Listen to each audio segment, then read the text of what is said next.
Niaje watu wangu, hope mko fit. Karibuni sana to another episode of QuickBet World Cup series brought to you by Dosika World Cup na QuickBet. Leo tunaenda kuongelea the highlights from the first round of the group stage matches ya World Cup 2026. The first game was between Mexico and South Africa, where Mexico scored 2-0 in that game. Wakashinda, wakacollect 3 points pale nyumbani Azteca Stadium. Bafana, the only thing they collected was 2 red cards from your game. Canada versus Bosnia, it ended 1-1 pale Toronto. Canada wakacollect their first ever point kwa World Cup. US versus Paraguay, it was 4-1 in favor of the US. 3 points wakaweka kwa mfuko. Germany versus Curacao, the smallest country to appear in the World Cup, ilipigwa 7-1. Germans hawako wanajali, these guys are making their first appearance kwa World Cup. Hao wamekuja, they mean business. Wako na 4 titles already, they want another one, so they mean business. Another game was between the Samba Boys versus the Atlas Lions. Yes, that is Brazil versus Morocco. The game ended 1-1. Each team collected a point from your game. Belgium versus Egypt, it's also ended ikaisha na draw ya 1-1. The Pharaohs wakajaribu lakini wapi, walishindwa kupasua katikati wale vijana wa Belgium. Spain versus Cape Verde, oh my goodness. Spain wako na the World Cup pedigree. Like ni majamaa, hii World Cup tunafaa tuwatambue. Wako na top players, kina Yamal wako pale kwa ile squad. Spain ilishinda World Cup 2010 back in South Africa. Wakapatana na vijana wa Cape Verde, another two aka small team appearing kwa World Cup na wakalemewa. Yes, 40-year-old goalkeeper Vozinha, kijana alishikilia Cape Verde, we wacha. That his performance made his Instagram following skyrocket. Msee, following yenye alipata after hiyo game ilikuwa moto sana. 40-year-old pale nyumbani kwa streets wamepiga portrait yake safi. Kijana aliperform design nyingine kali sana. It was actually man of the match kwa hiyo game. France versus Senegal. After 24 years, finally France had their revenge against the Lions of Teranga.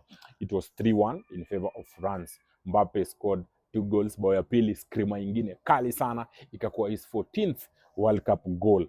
Another interesting game that was played was between Norway and Iraq. Yes, the Vikings versus the Lions of Mesopotamia from Baghdad.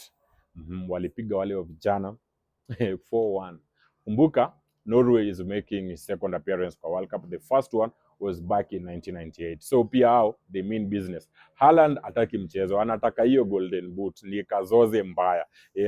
Akafunga bao zake 2 na akaingia kwa hii competition ya top goal scorers kwa hii World Cup, that is 2026. Another game was between Argentina and Algeria. Messi scored his first ever hat-trick kwa hiyo game. Mafans wa Messi kiburi imepanda mbaya. Another game that was played on that exact same day that Messi scored his hat-trick was the game between Portugal and DRC Congo. Imagine pressure yenye mafans wa Ronaldo walikuwa nayo, pressure yenye Ronaldo mwenyewe alikuwa nayo, making his 6th appearance kwa World Cup, his last appearance akauza bao 2. Yes, na game ended 1-1. Kila team ika collect a point. Kumbuka, Congo, the Leopards from Central Africa collected their first ever point kwa World Cup kwa hii game. Batoto ba Congo, Lingala ilikuwa inakatikwa pale kwa stadi, we wacha. Another game was between Ghana and Panama. Ghana kwa World Cup wako na experience. They were returning after missing out on the Qatar 2022 World Cup. Na hii pande ingine, Panama were returning after 8 years. The last World Cup wali participate ilikuwa back in Russia, Moscow. Na hiyo game ikaisha 1-0 in favor of Ghana. The last game that was played kwa hii first round of the group stage matches was between Uzbekistan and Colombia. The game ended 3-1 in favor of Colombia. Majamaa, on to the next episode. Tutasema mengi, wacha tuone what iko in store for us kwa hii World Cup. Courtesy of Dosika hii World Cup na QuickBet na 99 bob peke yake, you stand a chance ya kujishindia goodies kibao.